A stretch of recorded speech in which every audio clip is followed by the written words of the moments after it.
So next speaker is Yorrick Jaspers from University of Amsterdam. He's a graduate student, PhD student in working with Stefan Kemp, and he will be talking about a lipidomic biomarker in plasma. Go ahead.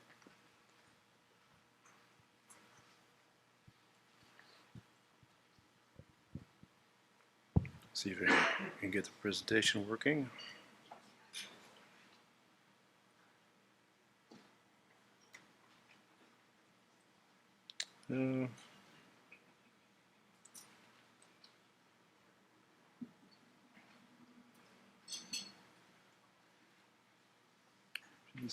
Should be number. This was something right there.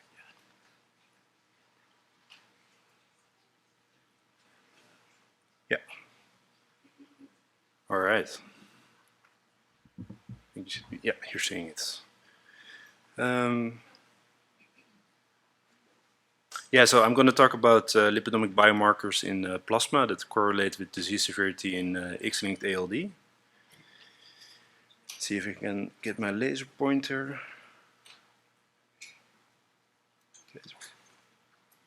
Yeah, I should be able to see that as well. All right. Yeah, so as we all know, ALD is characterized by an accumulation of very long-chain fatty acids.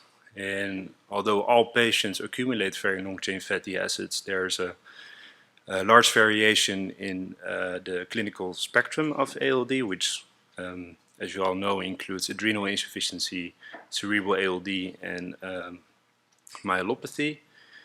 And currently, when a patient is diagnosed with ALD, we don't know which form of the disease will present. And this can also be a combination of the different forms. Moreover, when we consider the myeloneuropathy, these symptoms get worse as patients get older. But also here there's a large variation. So some patients are walking completely fine at the age, let's say 60, 70 years old, whereas other patients are in a wheelchair by the time they're 35. So also there's a large variation in the progression of the disease. So several efforts have been made to see if there's a correlation between the accumulation of very long-chain fatty acids and the different disease forms.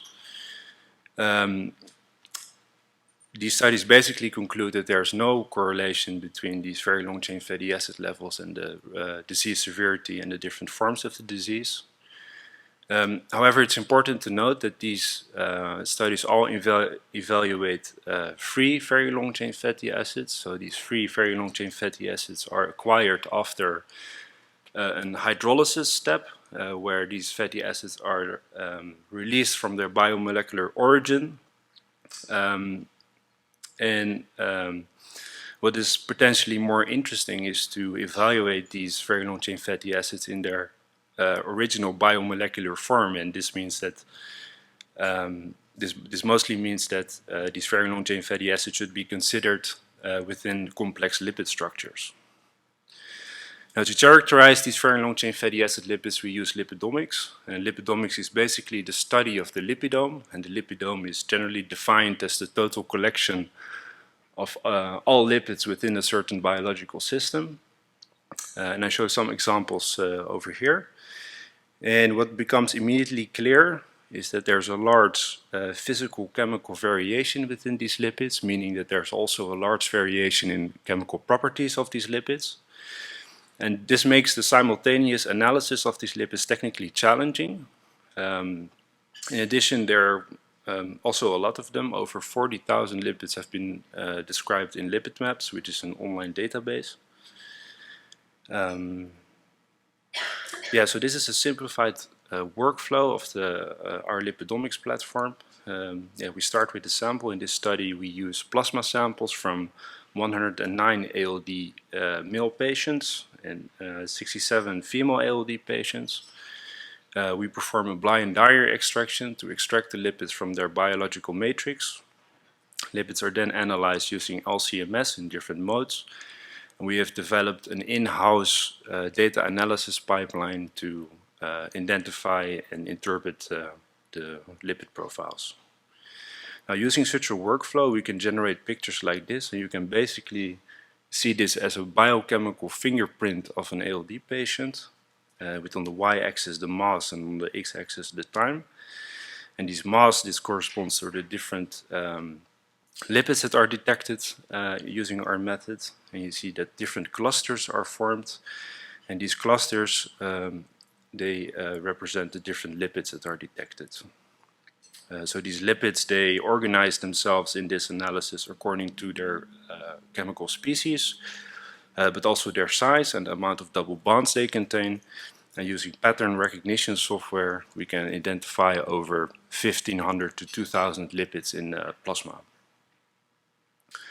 Now, when we statistically look at these 1,500 lipids, we typically represent this in a volcano plot, which plots the significance on the y-axis and the fold change on the x-axis, meaning that the lipids we see on the top right are lipids that are significantly increased in ALD patients when we compare it to controls. And you can see different number and letter combinations here, and I will quickly explain what that means. So the letter combination here represents the lipid class. So PC in this case stands for phosphatidylcholine, and here you see an example of what that looks like. The 44 is the sum of the total amount of carbon atoms in the two fatty acid tails. And the 3 is the total amount of double bonds within the two fatty acid tails. And when we look at this volcano plot, we can see that several of these lipid classes are changing in ALD, which basically illustrates that the lipidome is drastically affected as a result of this very long chain fatty acid accumulation. Now, one of the most changing lipids that we've detected is LPC-2060. This is a well-known marker in ALD. It is also used in ALD newborn screening. And here you see what it looks like. So this is a C26 very long-chain fatty acid connected to a glycerol backbone connected to phosphatidylcholine head group.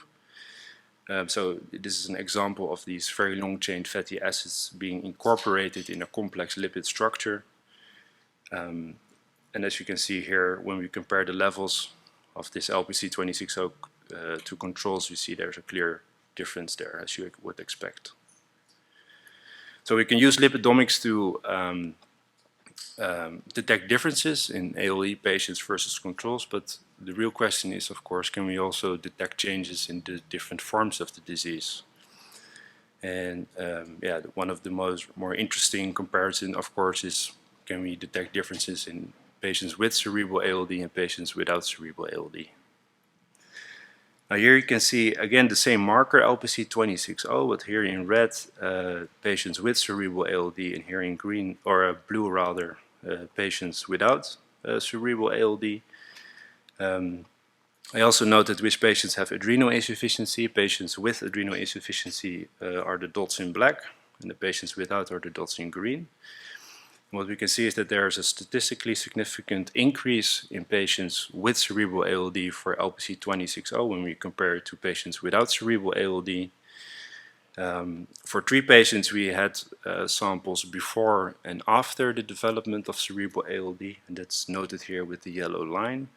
You can see for 2 patients, or for all patients rather, we can see that they are even before the development of cerebral ALD already relatively high. 2 patients had also relatively stable levels after the development of cerebral ALD, and for 1 patient, levels actually increased after the development of brain lesions. What's interesting is that this difference is not specific for this marker. We can detect this difference in all very long-chain fatty acid variants of this particular lipid. Here you can see the same class of lipid but different carbon atoms. And it's important to note that this difference is specific for very long-chain fatty acid variants. When we consider variants with normal chain length, here shown in the bottom row, we do not see a difference at all. So the difference is really specific for very long-chain fatty acids. Now, another way of showing this data is by using a plot like this, which plots the fold change versus the chain length of the fatty acid. Within red, these are patients with cerebral ALD, and in blue, patients without cerebral ALD. And what we can see is when we consider the shorter variants of these lipids, we see a slight decrease in patients with cerebral ALD compared to no cerebral ALD. When we increase the length, we don't see a difference, but when we go past, let's say, 26 carbons, we can detect differences between cerebral and non-cerebral. Also here, the biggest difference between cerebral and non-cerebral ALD is described by the variant with the most amount of carbons in the fatty acid chain. Now, another way of representing this is via a heat map like this, which also shows the chain length on the y-axis and the amount of double bonds in the fatty acetyl on the x-axis, with the color representing the fold chains between cerebral and non-cerebral ALD. And we can see that indeed the very long chain fatty acid variants here describe the difference between these two groups, with the longest variant showing the biggest difference. We also see a slight decrease in the shorter variants and the variants with more double bonds in the fatty acid tail. Now we can detect this difference not only in LPC lipids, so that those are lipids with one fatty acid, but we can also detect this difference in lipids with 2 fatty acids and even 3 fatty acids. And they describe a very similar pattern with little to no difference in shorter variants and medium-long variants. And as the chain lengths get longer, we can see a clear difference between cerebral and non-cerebral ALD. Also here you can see that there's again a slight decrease in the shorter variants and a slight decrease in the more unsaturated variants.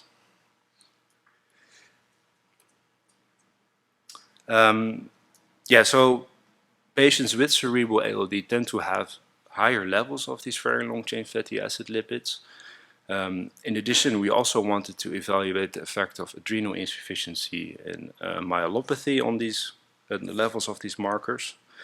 So we compared patients without cerebral ALD and grouped them on the basis of adrenal insufficiency. So here in blue are patients with adrenal insufficiency, and in light blue patients without adrenal insufficiency. And also here we can detect a significant difference between these two groups.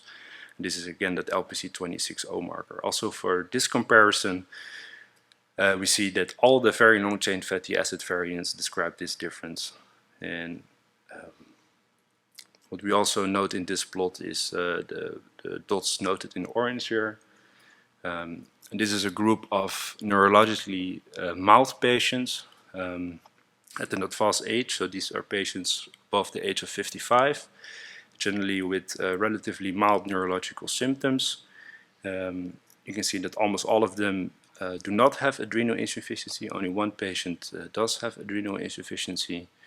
And these mild patients, they are consistently at the lower end of these very long chain fatty acid markers, not only for the 26 variant, but for all variants that we have detected. Now, this difference between adrenal insufficiency and not adrenal insufficiency, we can also plot in a fold change plot similar to the earlier comparison. And a similar pattern arises there where we see a difference only in the very long chain fatty acid variants, and the variants with the longest chain describe the biggest difference here.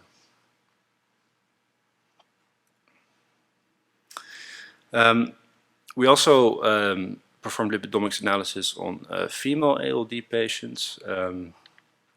Like we heard before, females are not merely carriers, they do experience symptoms. Cerebral ALD and adrenal insufficiency is very rare in ALD women. And we separated the groups based on neurological symptoms, with the more severe patients here in purple and the less severe patients here in pink. Actually reverse, so the more severe patients here in pink and the less severe here in purple. And also here we can see that the patients with the more severe phenotype have higher levels of these very long chain fatty acid lipids. Also here we can detect this change in all the very long chain fatty acid variants. Now in our cohort we had one ALD female who actually developed cerebral ALD, and this patient had the highest or almost the highest levels of very long chain fatty acid lipids for all the detected markers. Again, illustrating the fact that also here disease severity really is associated with relatively high levels of these lipid markers.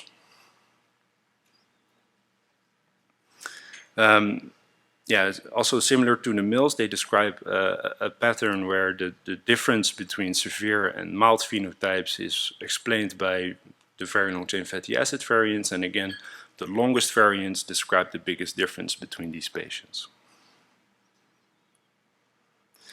Now here the patients, or here we reanalyzed all the samples we used in our lipidomic analysis with a targeted assay, and we also show the age here on the x-axis, and the different colors represent different phenotypes. Here at the bottom, the blue and the pink dots, these are healthy controls that are measured over time in our diagnostic assay. The dotted line here represents the normal reference range. Cerebral patients here are noted in red, so you can see that they mostly occupy the, let's say, top half of this graph. When we compare these red dots to the orange dots, so these orange dots are also cerebral ALD patients, the only difference being that they don't have adrenal insufficiency. So you see that also there they have slightly lower levels than patients with cerebral ALD and adrenal insufficiency. And you can also see in blue and green the patients without cerebral ALD and with and without adrenal insufficiency. Moreover, you also see the white dots with the red border. So these are patients with cerebral ALD who received a transplantation. And you can clearly see the effect of the transplantation on the LPC 260 plasma levels. There's a quite significant reduction there. So you can go to the next slide. Yeah, so the purple ones here that I just added, these are the ALD women. And as you can see, there's some significant overlap between ALD women and ALD males. We can also see, if I can find it here. So this is the ALD female who developed cerebral ALD, and you can clearly see that also in this assay, this patient was among the highest in terms of C260 LPC concentration. With that, I'm coming to my conclusion slide. So I showed you that cerebral ALD is associated with higher levels of these very long chain fatty acid lipids compared to patients without cerebral ALD. The similar pattern is seen for adrenal insufficiency. So patients with adrenal insufficiency tend to have higher levels of these very long chain fatty acid lipids compared to patients without adrenal insufficiency. We've also seen that patients with a relatively mild neurological phenotype also tend to have lower levels of these lipid markers.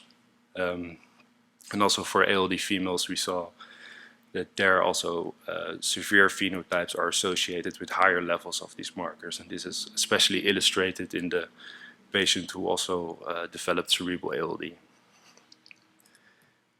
And with that, I want to thank my colleagues who have contributed to this work, and I want to thank you for your attention.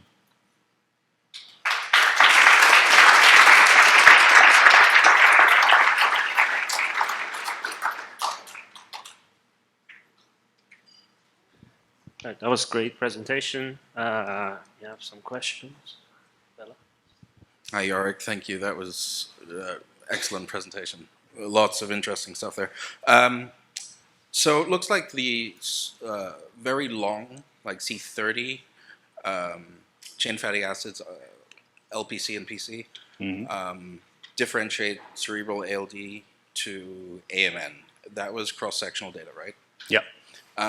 So that makes them interesting as potential, monitoring or predictive biomarkers. Do you think that they are candidates for a natural history study? Now, specifically thinking about how they perform with age and diet. Thanks. Yeah, that's definitely a very interesting point. It will be, if you think about the differences in chain length, so chain length definitely has influence on the function of these lipids, and as these chain lengths get more extreme, they probably also affect the function of these lipids more and more. So that's probably why they are correlated better than, let's say, more shorter variants. And yeah, of course, it will be very interesting to follow these markers in time and see what happens. Yeah. There's a question here. Yeah, great talk, Yorrick. A few questions for you, actually. So, one, if we've been saying for a long time that very long chain fatty acids don't predict phenotype, but you didn't recap the knowledge that led us to think that. And I wonder if, I guess I would just emphasize this a good cautionary note just to qualify all the things we think we know as the things we think we know until we have more data. And I guess second, could you clarify whether your cerebral ALD samples or what percentage of them were collected before the onset of cerebral inflammation versus after? Was it, I saw some were before, some were after. Yeah, maybe I can show the slides. Yeah, so in this particular plot, the samples in the red bar, these are collected after cerebral ALD diagnosis. And for 3 patients, we also had samples before the onset of cerebral ALD.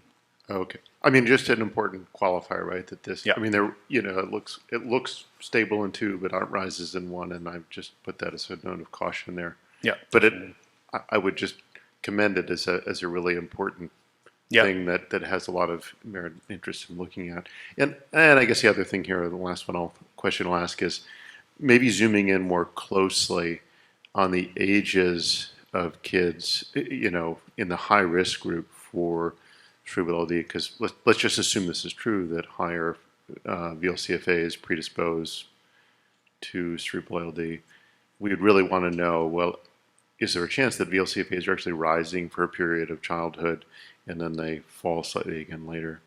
And that would be important to know just in terms of how we manage medications. If we will someday have medications that can reduce VLCFAs or at least saturation levels and so on, and then we could expose people to less risk of side effects by using it for a shorter period of time, et cetera. But anyway, thank you. If you can comment on the specific aging, that'd be great. Yeah, so at this point we don't have an indication that these levels vary much with age, but of course we have relatively limited data on that, so again it will be very important to evaluate this. Yeah, and especially this before and after the onset of cerebral ALD will be very interesting to monitor. But at this point, we don't have an indication that these levels change very much during the life course. Yeah, questions over there? Hi, thank you. I'm just wondering, what are the years that this data was collected? Because it looks like any individual patient could fall in either category as being at risk. And I'm just wondering if it could be being lowered by people that we're seeing picked up with newborn screening, where we have seen somewhat lower levels and maybe are less clear. Yeah. Yeah, so there's, of course, significant overlap between these groups.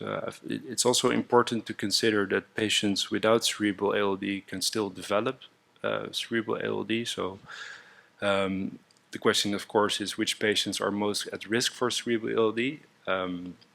Yeah, we at this point have limited data on that. We need more. We need to follow these patients and these levels over time to really say something about that. But yeah, your comment about newborn screening is also important when you pick up variants that are that have relatively low amounts of these very long-chain fatty acid lipids, and how that relates to the risk. Yeah, it's important to assess that. At this point we have limited information on this, but as we measure more and more samples and include more and more patients that are found through newborn screening, yeah, we get more information on that. Does this include newborn screening? No, not yet. It does not. No. Those are all people that were diagnosed based on some other screening. Yeah. Hi, Yorrick. Terrific data, thanks so much. I have a question thinking about adrenal insufficiency and the correlation you show with the LPC C26. Has this been investigated, or is it known whether adrenal insufficiency correlates or onset of adrenal insufficiency correlates with disease severity or with the inflammatory CALD phenotypes? These are questions someone has addressed before, is it known? Yeah, so what you can see in this plot, so here in green, these are patients without adrenal insufficiency, and in black, patients with adrenal insufficiency. And one interesting finding is that patients with cerebral ALD, they also tend to have higher occurrence of adrenal insufficiency. So I hope you can see it on this plot. The patients here that have cerebral ALD, but they have relatively low amounts of these lipids, they don't have adrenal insufficiency. So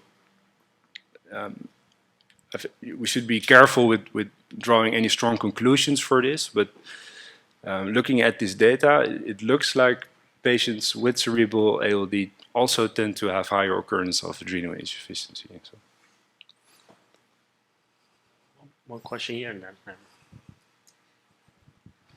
I'm asking as a parent of a child with cerebral ALD, who thankfully is post-treatment, but on behalf of all of the parents who are going through newborn screening, are you looking at this as a causative relationship? Is it predictive? What is the correlation in your estimation? Because I would think that parents, every 6 months having MRIs and agonizing over whether our child will have cerebral or disease or not, having this information would be helpful to allay the fears of the parents in the future and know that, well, my child doesn't seem to have adrenal insufficiency, so maybe the likelihood of it being a cerebral ALD, adrenal insufficiency, that the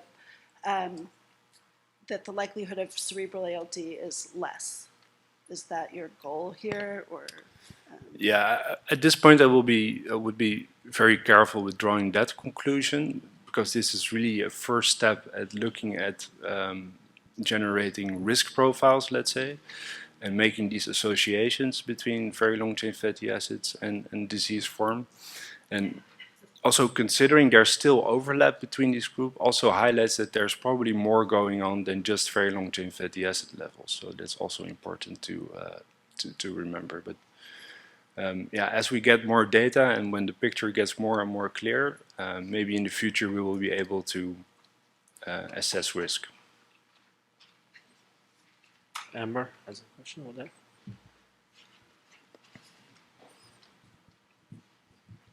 Yeah, thank you for this very nice data. So I'm trying to figure out how to phrase it, having seen this the first time, so help me digest this. So I'm trying to put this in perspective of knowing that there's, I'll say, anecdata as opposed to real data, suggesting that sometimes brain trauma may instigate some of this cerebral demyelination, and I don't think anybody here will hang their head on that one. But I'm thinking of that, and also the fact that when you do have, not ALD patients, just in general, traumatic brain injury, it causes lipid debris. So that sort of makes me question the causative versus predictive, and I'm just, since you've been thinking about this, am I completely off base thinking about that? No, yeah. The thing is, we have at this point very little information about how, for instance, brain trauma affects the levels of these lipids. So the only thing we can do is collect more data before we draw any strong conclusions on that. But yeah, there might be a connection between these factors and the actual lipid profile of these patients. So I had a question myself. You talk about plasma lipidomics, correct? Mm-hmm. So where do you think are these lipids synthesized? In the RBCs, in the liver, in the brain? Where are they coming from? Any idea? Yeah, so plasma is always a bit limited with how they reflect very long chain fatty acid levels in the central nervous system. I think the levels in plasma, they're reflective of someone's biochemical makeup, let's say. Yeah, in terms of where these lipids come from, they come from a bunch of different organs and cell types, and that's why plasma is a bit limited to draw any strong conclusions. There are no really cell-specific lipids, so it's mostly a combination of different cell types and different parts of the body. There's, I think, 2 more questions. No, that's it.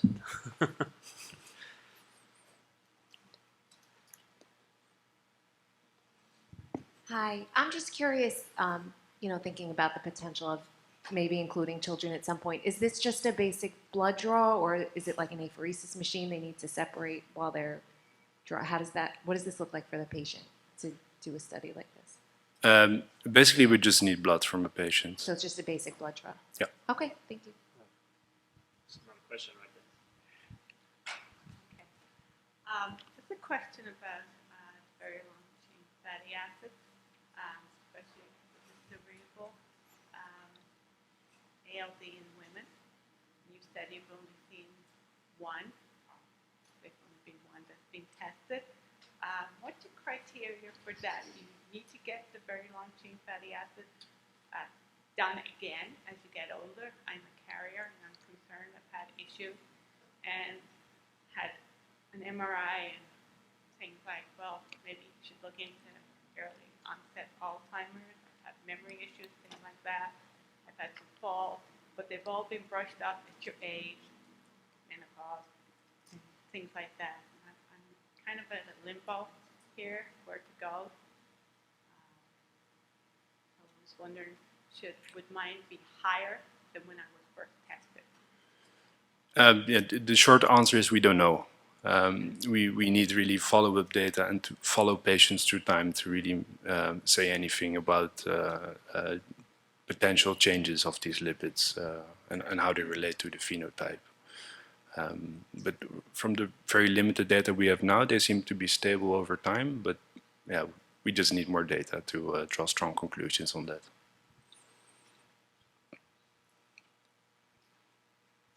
So following up on that, is this a continuing study? Is it a long-term study? Yeah, of course we will continue this study. We will collect more samples from more patients, and this data set will only grow, and hopefully this will lead to a more clear picture at the end. Yeah. Good. Great. Thanks again. Cheers. Thank you very much.